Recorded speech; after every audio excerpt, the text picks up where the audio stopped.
Your thumb is scrolling faster and faster. Tabs on your screen flicker like moth wings against a light bulb. And those little red notification badges? They're multiplying like fruit flies on a summer afternoon. You feel it, right? That constant hum, that buzz of information overload. And what do? We look for more. Students especially think they need more. More apps, more tips, more productivity hacks, more ways to optimize every single second of their lives. We're constantly told to add things to our routine to get ahead. But what if I told you the real upgrade, the most powerful tool you can add to your life, isn't about adding anything at all? It's about taking something away. The real upgrade isn't more. It's an ancient luxury your brain literally evolved for: quiet. Think about it. When did you last experience true, intentional silence? Not just the absence of talking, but the absence of all input.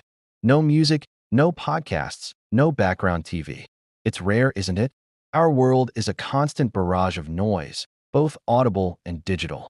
This endless stream of stimulation is like a mental fog machine, clouding our thoughts and making it impossible to see clearly. It's why you can spend an entire day working, but feel like you've accomplished nothing. Your brain is trying to process a dozen things at once, and it just can't keep up. This isn't just a feeling, it's backed by science. Let's talk about your memory. You spend hours studying, trying to cram information into your brain. But the real magic of memory, consolidation, happens when you're not actively learning. It happens during rest. Neuroscientists have found that even short periods of silence can lead to the creation of new cells in the hippocampus, the part of the brain associated with memory, emotion, and learning. When you're constantly stimulated, your brain never gets the downtime it needs to file away what you've learned.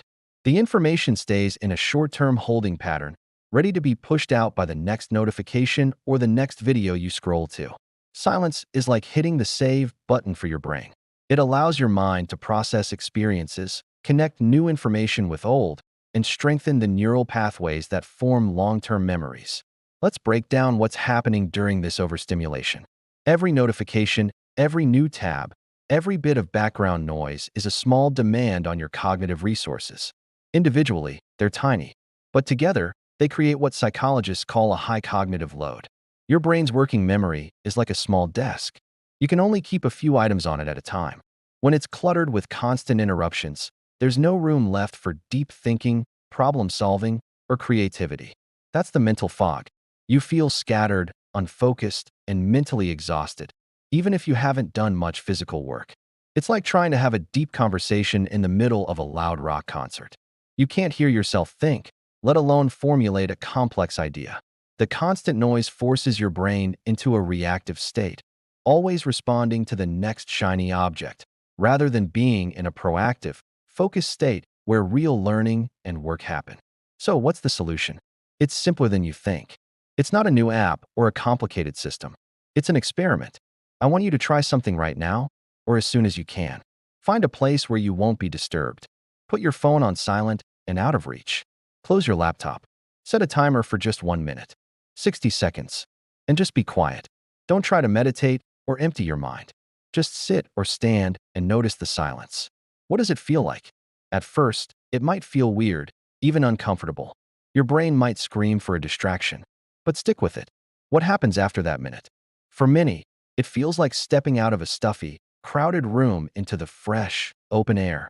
It's a reset, a moment of clarity. You might notice the tension in your shoulders releasing. You might suddenly solve a problem you've been stuck on. Or you might just feel a sense of peace you haven't felt all day. This isn't magic, it's biology.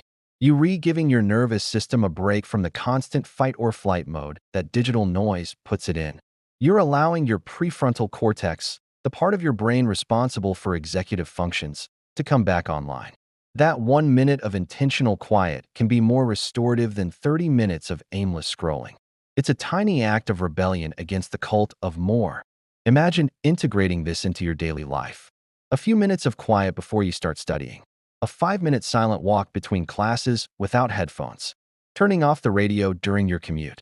These aren't huge, time-consuming changes. They are small pockets of peace that you intentionally carve out of your day. These moments act as anchors, preventing you from being swept away by the current of digital noise.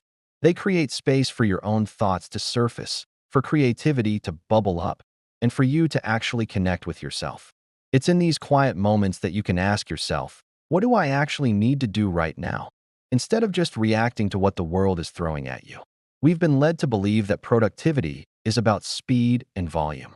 But true effectiveness, especially in learning and deep work, is about clarity and focus. And the foundation for both of those things is quiet. So the next time you feel overwhelmed, foggy, and unproductive, don't reach for another cup of coffee or a new productivity app. Don't look for another hack. Look for a quiet corner. Your brain isn't broken. It's not obsolete or in need of a software update. It's just tired of the noise. Give it the one thing it's truly craving. Give it a moment of silence. Thanks for watching. If this idea resonated with you, try the 1-minute quiet challenge and let me know how it feels in the comments. Don't forget to like and subscribe for more ways to work with your brain, not against it. See you next time.